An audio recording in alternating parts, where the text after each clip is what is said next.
Sobat Dapur. Di sini saya akan menjelaskan tentang berpikir komputasional. Berpikir komputasional ada 4. Yang pertama dekomposisi, yang kedua abstraksi, yang ketiga pengenalan pola, yang terakhir algoritma.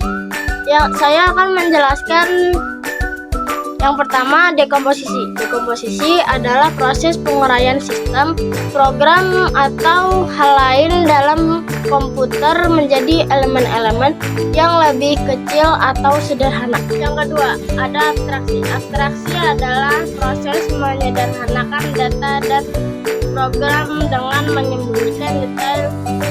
Terakhir, algoritma. Algoritma adalah serangkaian langkah yang terstruktur dan sistematis untuk menyelesaikan masalah dengan bantuan komputer.